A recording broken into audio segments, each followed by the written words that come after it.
For the women in business breaking through the strife, here's the anthem of purpose for this amazing life.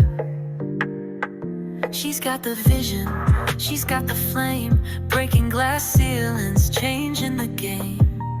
From boardrooms to dreams that rise, she leads with grace and fire in her stride, building legacies strong and bold. With each step she takes control. She's rewriting stories, paving the way, showing all the world women have their say. Women business connect, let's grow and shine. Voices of power, purpose, and time. Tune in, rise up, this is your time. With Dr. Rhonda, it's your time to shine.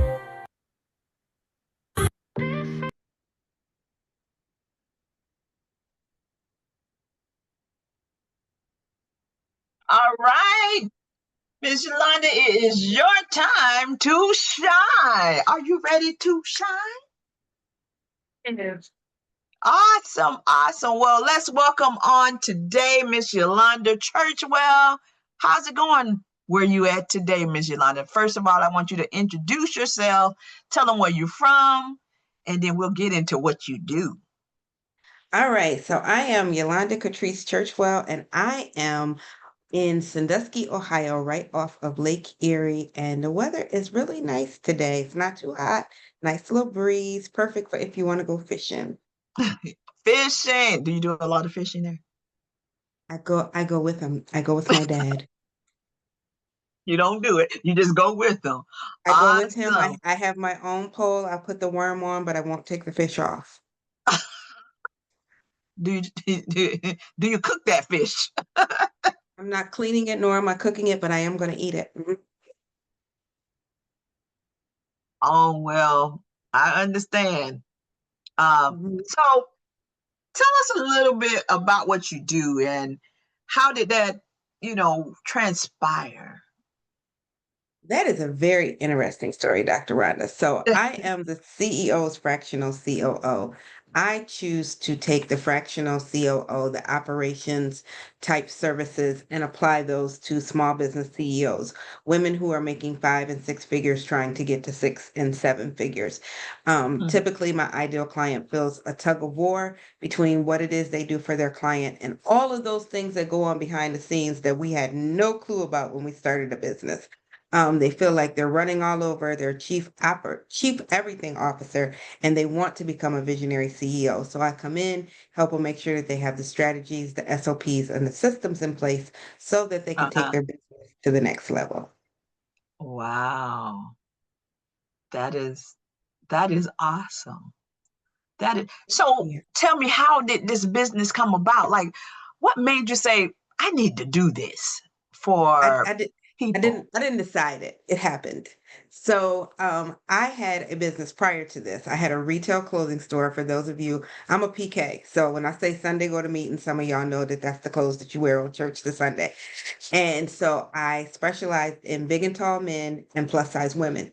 And I was doing this while working a 9 to 5, and I was actually in the process of getting a divorce. But I Mhm. started the store and it took off. I had a brick and mortar, I had 2 online, I was doing vendor events, I was personal stylist to um first ladies and pastors in 3 states. I Mhm. had 2 tailors, a male and a female, that worked with me, that I contracted out to because I wanted my clients that their clothes didn't wear them, they wore their clothes. And so Mhm. everything was going really, really well. My bank account was banking, it was doing all the things it was It was supposed to do. banking, girl. That girl said Yeah, my bank account was my banking. bank account was banking, but it just seemed like the bigger the business got, the harder things got. Um, Mhm. I'm a little, I'm a little sedity. I like clothes. I don't like people to look like me, and I didn't want people to look like my customers. So I never ordered more than 2 of anything, and it was usually a different color, different pattern. So that Uh-huh. required, as the store grew, a lot more ordering. And you start ordering, the receiving, making sure that it's ready, if it's on back order, if it's damaged, all of those things. coordinating with the tailor, delivering it to the client, all of those things. So that began to be a bit much. That was a little heavy. Then I'm also a licensed CPA. As I said, I recently retired from the IRS. And so I know all things accounting, but I wasn't handling the store's accounting. My sales Oh, tax returns were late. And sometimes the penalty was higher than the sales tax because it was always that thing that I was going to get around to. And then yeah. last but not least, I just didn't have the team to support me. I hired the cheap labor called Mama and Daddy, and my mom was snowbirding, so she wasn't even here. She was in Florida 6 months out of Mhm. the year, and my dad doesn't like to spend money. So people come in and he say, "Don't you have a tie that color at home?" Or "You don't need a new suit to tailor." And I'm like, "Daddy, stop Ah, that. Don't do that anymore." So even though the bank account was banking, it was just like I was starting to feel frustrated and overwhelmed because it was just like so many things going on and I couldn't figure it out at the time. See, I'm uh-huh. the type of person that I have a plan, I have a backup plan, I have a backup plan to my backup plan, and then I Um, have a whole flow chart with if this happened and you go here and you go there, you go. But what I did not have is a plan for if it worked. And mm, so in praying and fasting, God showed me that a plan not to fail is not the same thing as a plan to succeed. mm. See, when I would help a woman get dressed, we start with a foundation. We're gonna make sure you got the best brassiere, you got a girdle, you got everything. We're gonna pull everything in. We're not gonna see the ripples and the dimples. We're going to make that foundation so that your curves are accentuated. Well, my business didn't have a girdle, and the ugliness was Wait a starting to minute, see. wait a minute, wait a minute. I need you to repeat that for people because I have many businesses and sometimes that girdle just don't fit right. So I need you to make sure other people understand that you got to have a girdle. You got to have Yes, a I girdle. didn't. My business did not have a girdle. Instead of doing all of that ordering with the manual, I should have had some processes in place. I should have had some automation in place. I should have had CEO days set aside to work on my business, not in my business. I should have had a real team with that was based on the skills and not on the fact that I could get them for cheap. And so God allowed me to see that these things were missing and that again a plan to fail is not the same thing as a plan to succeed. And the people think the worst thing is going out of business because you don't have customers, you don't have clients. No, the worst thing is going out of business because you can't support your success. And that's what happened to me. And so in praying and fasting and trying to figure out what happened, and again, remember I was going through a divorce. So as a woman, I'm already second guessing myself, like what's going on? What is the problem? Da da da da da. And so what I realized, what God showed me is that I needed to go through this season because who I was is who my client is. And so he brought me visions and woke me up in the middle of the night and gave me the business assistance group, get the bag to help you secure your bag. He laid it all out and everything that I've ever known, natural, nurtured, taught, everything comes together to form this version of Yolanda Churchwell and what she offers other business women. So you went through a lot of teachable lessons, huh? Yes. Yes. And And I chose to learn the lesson and fail forward. that's a mouthful with the girdle and Mhm. and the lessons. Yes. You God have took to my have whole something mess. to He took that whole mess and chose to bless me with it. Thank you. listen, but I want people to understand he does that to a lot of us. He takes us Yes. through some things so we can learn how to handle some things and Yes. be His better ways are at some way things. higher. Yeah, Yes. you just got to hold on and have faith Mm. because the other end of the tunnel, if I had just been like, oh, I don't know what I'm doing and da da da da da da and just given up, when in reality he gave me two choices. Do you want to go to the store and fix those things and keep it moving? And I said, that's cool, but I think that I really like this thing over here better because 8 out of 10 businesses fail. And it's not because people don't have a good product or service. It's because when things start to grow, they're not ready for that success. Right. Right. Well, we done talked about your early inspirations. We done talked about your career path. I know you said I retired because I'm looking at you like, okay, you kind of, I know you're younger than me. I know you're younger than me, and you said I've already retired from the IRS. Mhm.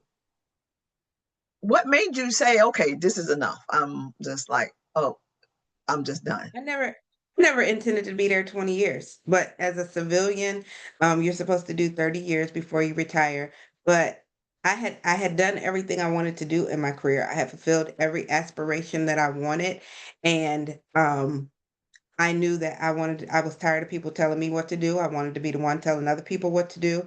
And so I created an exit strategy and I kept telling them, I'm going to be leaving, I'm going to be leaving, I'm going to be leaving, but they didn't believe me.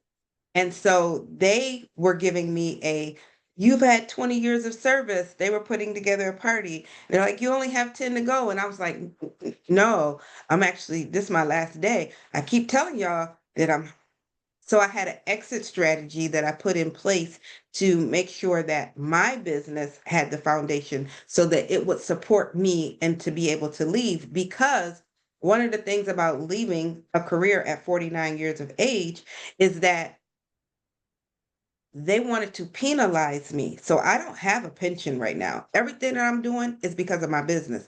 They wanted to keep 5% for every year I was under the retirement age. So they thought they could keep 55% of my pension and only give me 45%. And I told them, no, no, just hold that right there. I will be back when I turn 60. I want every nickel, dime, quarter, and penny that is owed to me. Yeah, y'all better get these strategies. She just gave y'all something. No, no, no. I'll be And back. And what's so crazy is that I tried to set up the processes and the systems before I left. Because I do work with some corporations and I help them with making sure you don't just let that knowledge walk out the door. Let's get that knowledge, let's go into the people's head, figure out how they do what they do. Because so many of us do what we do on autopilot at work. Like Yeah. it's not in a manual. It needs to be. And we need to write these things down and document them. So I help them to go into those heads, get the knowledge out, create the standard operating procedures, and then be able to make sure that if you have a workforce, sometimes Susie know how to do that. Right. But Betsy has been doing it for 30 years and she's very territorial. So when Betsy gets ready to leave, you don't need to go outside and hire. Go over there and tap Susie because Susie's been waiting patiently. So I like to say that we help corporations to ensure they have the right people doing the right task the right way. Uh, you need And to so help. You need to help organizations too. They yeah, need that kind of succession plan work.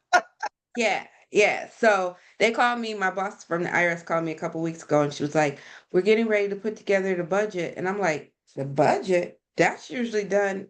We usually done with that in May. She was like, yeah, but no one really knows what they're doing and with everything going on, and no one can do it like you. And she tried all the flattery and stuff. And I was like, I see where this is going. Uh, And so I said, well, I could come back, but that's going to be $50,000 a month. I told y'all it was going to cost. You should have got Good. it when it was a salary. It's not a salary no more. So you not taking heed, and a lot of businesses need to look at this because not having, not documenting how you do what you do, it's very costly. Not only will Yeah. you not be able to hire the right help, but now, yesterday's price for Yolanda is not today's price. You're going to pay 4 times as much for her to come back and do that little bit of work. I haven't heard from them, but I really don't expect to.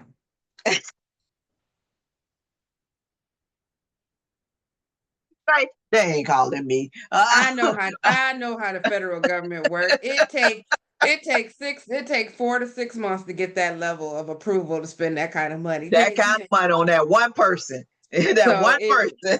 yeah, that again, Wait, it I depends, put the and budget it together. I depends know on the what, person. And it depends on yeah, the I put person. the Yeah. Yeah, it Yeah, depends. I put the budget together. I know how far it's got to go up the chain for that type of money. Yeah, no.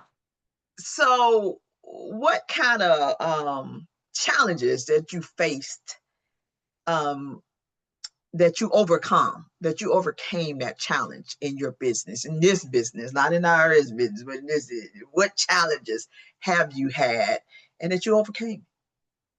Well, I think for me, I could sum that up. It was three really big challenges. One was identifying who my ideal client is. And Mm, my spiritual gift is encouragement. So I was actually mixing up the people who I was supposed to say woo woo woo and I'm gonna pray with the people I'm supposed to partner with and serve.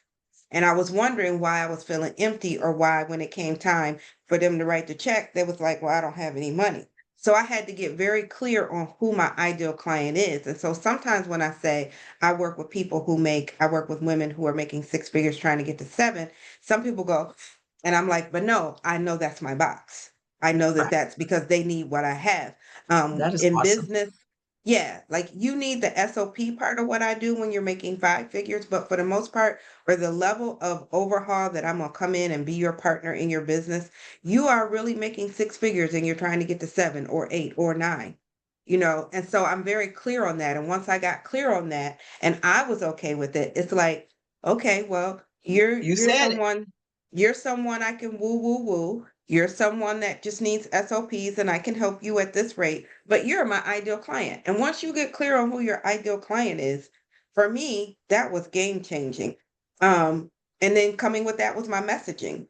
You have to use a certain language when you're talking to a woman who makes six figures that you wouldn't say to somebody who make a four figures. So I had to make sure that my messaging was elevated. And then the challenge that I'm navigating through now is, again, having retired from a career where I wanted to hide because I'm out here doing audits and I'm out here doing investigations and I don't want people to know who I am and where I live. Now I need people to know who I am and what I do and how I Yeah. can help them. And so it's just making sure that I'm in the right rooms and that my voice is being heard and I'm not a best kept secret. Miss Yolanda, I, girl. So you said something that was profound.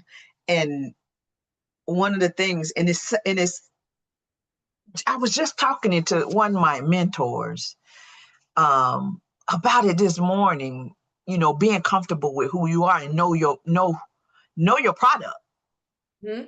and who you need to target. Because Mm-hmm. sometimes we can do the Dollar General. I've been talking about that, the Dollar General and the Walmart, and everybody want Mm-hmm. everything for $1, you Mm-hmm. know. And I'm looking at a lot of people out here now, boy. They're not playing. They're not Yeah. playing. Their fees is really there because they know who they are, and it's either Yes. you want it or you don't. And Mm-hmm.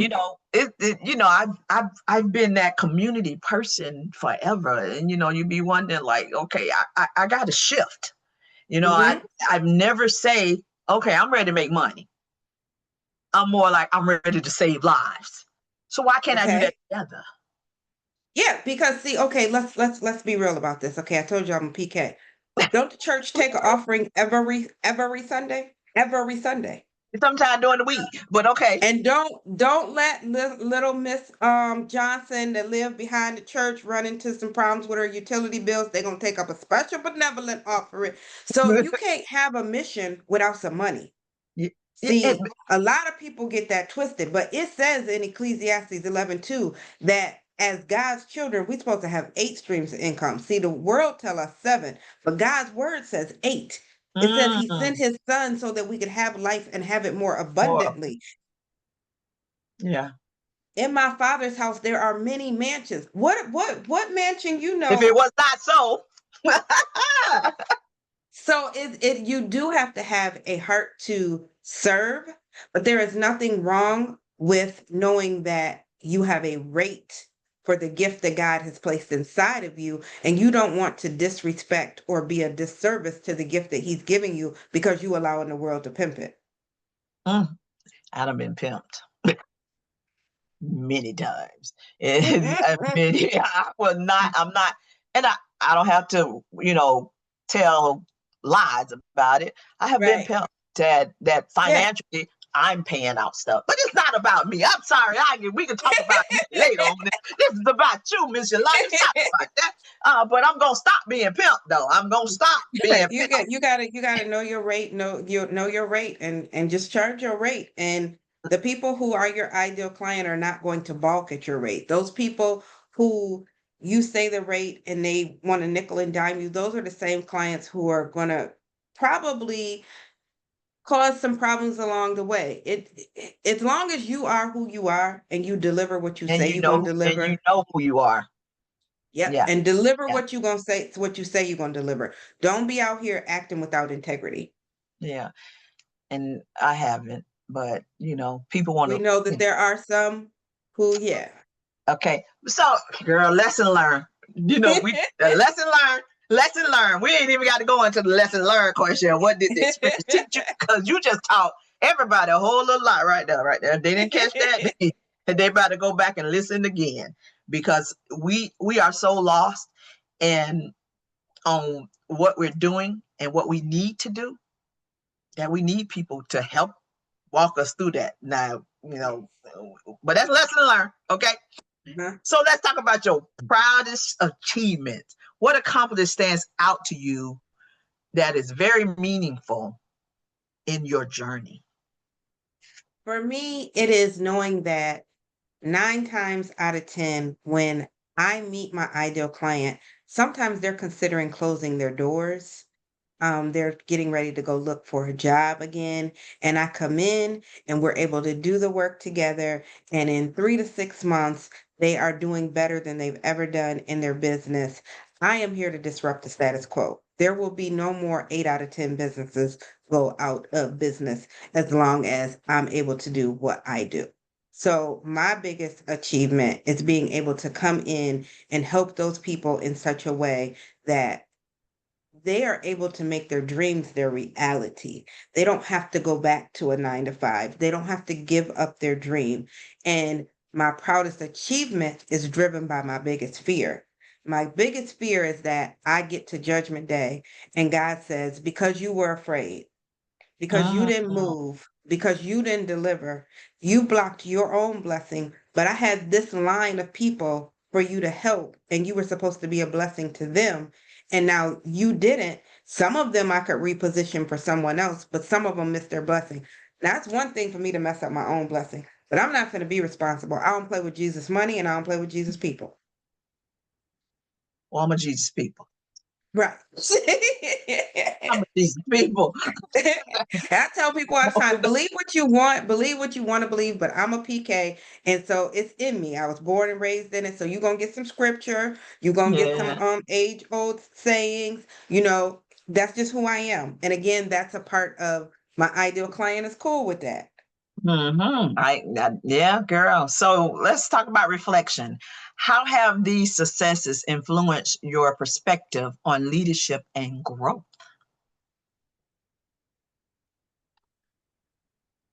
I would say that being able to lay out a plan, follow it through, being able to leave my career early, being able to help clients. My goal is to help 100 women a year, whether they are Mm, my client directly or if I'm speaking to an audience or if like I'm on the podcast and they get something from it that helps them to grow their business.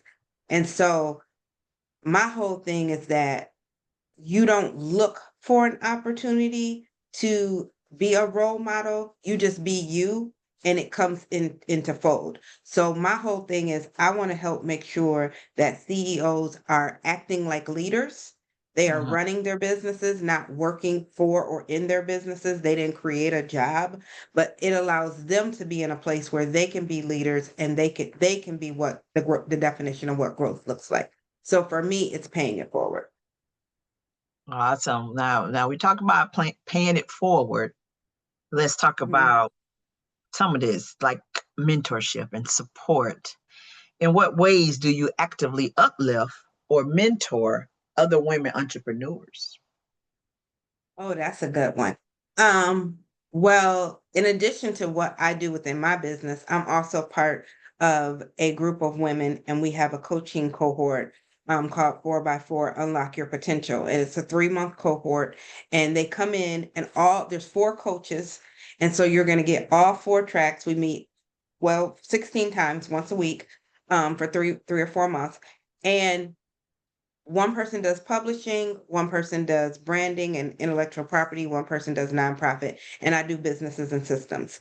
And so That is not quote unquote my ideal client, but it is people who are starting out on the journey. And so I am sowing a seed to help to encourage them and uplift them. And so sometimes you just have to know that everything isn't about what you do as a businesswoman. Sometimes it's about making sure that you go back and you pour into the people. I feel like you should have three groups of people in your life: the people Mhm. who are where you at when you started, the people who are walking alongside you where you are now, and the people are where you want to go.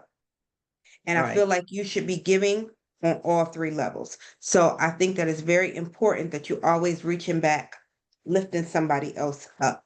So I have different speaking engagements. I do speaking engagements for young women organizations. I have the coaching cohort. So I do things like that to make sure that I remember where I came I from. came. And also on them days when entrepreneurship is hard, it's a way for me to feel encouraged and know that I'm making a difference and just keep on keeping on. Because it do Keep get hard on, some days. keep on keeping on, sugar. You know that song. So, what do you have coming up? What projects or goals on the horizon that you have coming up for your business? So I have a webinar that is coming up on August the 8th, how to hire without firing. So many people get caught up in a cycle of, and I'm gonna step on a few toes here, but they're like, oh, I need a VA. Well, first of all, do you need a VA? We need to determine, is that the position that you need? Everybody think that's the go-to position. And some people have hired a VA and then they fired a VA and then they hire a VA and they fired a VA. And they think that the problem is the VA. It's not. It's the CEO. Because did you ever take the time and document how you do what you do? Because when you take the time and you get clear on your standard operating procedures, how you do what you do, that's what you use to write job descriptions, to hire, to train, to evaluate, to grow, to scale. You have to start with how do you do what you do? A lot of CEOs think, oh, they come in and what are they supposed to learn by osmosis? Like they're just y'all sitting there, she looking at you, wondering what she's supposed to do. You looking at her like, why you not doing nothing? But what plan did you have in place for her to succeed? That is true. So I'm doing a I webinar don't know called why How you to feel like you stepping on people's toes. If they've been here long enough, they should be able to take the truth. Because I know I have a virtual assistant. So, and I know sometimes she want me to. She probably want if she could reach over, she probably want to be like, So I don't. You might have stepped on my toes, but I ain't mad. I ain't gonna punch you. I'm good. I understand. I'm doing that webinar on August the 8th to help people be in a better position so that when you do hire, you don't get on that cycle of hire, train, fire, or in some cases just hire and fire because you're not doing any training. So that you can build a lasting team. What's the name of what's the time of the webinar? So the webinar is on August the 8th at 10 a.m. EST. And the fee? It's free. However, I told y'all I'm a little sedity. There's always a VIP level. The VIP gets you a workbook. It gets you hot seat coaching. So not only will you get the general direction that I provide, but you get to come up to the mic and ask questions specifically about your business, and I'll be able to answer them. It is a virtual conference, and you also get a 30-minute strategy session with me after the event, so we can just tie together some of those loose ends for you. And you want to tell me what the VIP is? Yes, the VIP is $97 right now, but Y'all better get it. Y'all better get but it. yeah, tomorrow's price might not be today's, so it's 97 right now. Y'all heard it. It's 97 right now. You better get your tickets. Yes. So VIP. I just did it last Thursday and it was such a success. And some people were like, I didn't get to come. And I was like, okay, let me get get a date on the calendar. So that will be, you guys are actually getting it early because it will be rolling out next Monday with the new date. With the new, so it's August the 8th, which is a Friday. Yes. Okay, we will talk after this. Uh, uh, but okay, So that's what you have. So what about your long term? What do you expect for your business in the long term? So long term, I am in the process of writing my first solo book. I am a five-time best-selling author, and I've played a part in several collaborative type things. But I am working on my own book right now. Can't share the title because my attorney has not filed my trademark papers. But I'm working on a solo book project. I also am continuing to build out my Done For You agency, which is specifically more so for coaches and consultants who are looking to have sales events types and things. And so we help them with everything from lead generation to sales to client delivery and offboarding.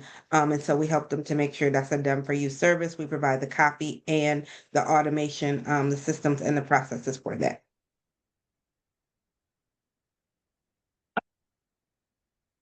Listen, I'm gonna have to keep up with you, PK kid. I'm gonna have to keep up with you, Churchwell. We, we got And then some. for those women who say, I am your ideal client, I'm always offering retainer type services where I will come in at different levels and be your partner and help you to get your business so that you're not running around in the weeds of things. I like to say that I help my clients go from chief everything officer, running around, putting out all the fires, being in the weed, to climbing to the top of mountains and being visionary CEOs. Because if you've ever been on a mountaintop or you've looked at a picture, when you look down, you can see the water. Well, for a CEO who has done what she's supposed to do, has her processes and systems in place, that water is actually rivers of opportunity of streams of income. That's how you get to multiple income streams. So that's what I help my clients to do. I had something on my mind to say to you, girl. I can't. Let me see. Hmm. It was there. It was a good one too. It was a good one. It was a good one. But I'm okay. Listen, y'all. You heard Miss Yolanda Churchwell. She called. Is that your real name? The church as well. I'm a PK. The Listen, church as well. Mhm. yeah, I'm a PK too, but it ain't. I'm a PK and a TK. So sometimes I'm gonna give you a word, and sometimes I'm gonna teach you a lesson, but most of the time I'm gonna put them together and make it do what it do. Y'all, that, y'all heard her. Okay. So, if you had to tell us someone that just really a woman that really bless you, that you admire a lot, who would that be and why? Oh, that's a good one. Um, but I already know the answer. I know this answer inside and out. That's my godmother. And she transitioned in 2024, but when she left here, she was 102 years old. She was one of the very first Black teachers in our area, and she taught me early on two very important lessons. One, get your education. They can take everything from you, but they can't take what's in your mind. And Mm-hmm. two, life is a bunch of seasons. Good seasons, bad Mm-hmm. seasons, inside out, upside down. Enjoy each season that you're in. If it's good, enjoy it. If it's bad, learn the lesson and know that all seasons come to an end and be ready for the next season. So those are the two things that she taught me. And she taught me some things about men, but we ain't gonna talk about them right here. But those are the two things that we She can taught you talk some about. things about men. We're not gonna talk about that We ain't right gonna talk now. about We're them gonna leave right that. now. We're gonna leave that for No. my other one. That's for another podcast. That's for another one. But she taught me about the importance of having an education and knowing that you protect your mind because the mind truly is a battlefield. So make sure that you pray for and over your mind every day.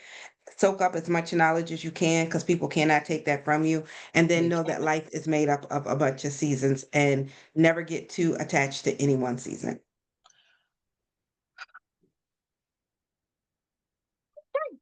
Give the women in women business. Are you in Women Business Connect? Yes, I'm in your group and I just joined recently. Yes, ma'am. So I need you to make sure you put that flyer in there and I approve it. Okay. Constantly, I tell people to advertise their business. Um, so if you have a chance, just keep it. I just approve, just approve, just approve because Okay. that's what it's about. And two, if you can give the women and Business Connect one word, something to uplift them, empower them, what would that word be? The word is going to be don't be afraid of change, because this is what happens. Let me tell Mm, you a little story and then I'm gonna give you the word. So when I was little, I had this little gray wool coat and I loved that little gray wool coat. And there are pictures of me standing outside with my hat and my gloves on and that coat, and the sleeves are way up here because I had outgrown that coat. mm. As your business grows, it is going to require that you do things differently. Growth requires new solutions. You cannot put new wine in old wineskins. Embrace what you need to embrace, make the changes, because with the changes comes additional levels of growth. Don't hold on to that coat because you can't breathe, you're Woo, suffocating, you're cold from here to here where the gloves and the coat don't meet. Let the coat go and let just the go coat ahead. go. Go get a Let the new coat. coat go. Put it in the Just closet. just hang it up, just like everybody got that first pair of shoes. My mama still got that little wool coat in the basement in the cabinet. But let that coat go because the God that we serve is a God of and all, and He is going to bless you with a new coat, and that coat is going to fit, and that coat is going to help you get where you need to go next. Okay. I just, well, Yolanda, I must say, today, with all the things that I've been working on today, you have blessed me. So I'm Oh, hoping that some other people change your coat, children. Change your coat. Get a new one. It is okay. It is okay. So I'm grateful that I even had you today, thank you. I'm glad and to have been here. that we able to talk about some things that even me, you know, need to do. So Mhm. that's a blessing. So Women Business Connect, you need to go back and make sure you listen to the whole replay. I know y'all be skipping around on these things. So go back and listen to the whole replay because it will bless you. So, Yeah. and listen, if you need to reach out to Yolanda Churchwell, where do they reach out to you at? So they can connect with me on LinkedIn and YouTube, which are my favorite places to play, but I'm also on Facebook and Instagram as the Business Assistance Group. So y'all heard it from Miss Yolanda. So we want to thank you, and we Thank you. appreciate you for coming in and sharing, all this information. And you know what you're talking about because you work for them people. So you know what you're talking about. You did work for them people. So we just thank you and we appreciate you. And Women Business Connect, until next time, we see you next time. Bye-bye. Bye.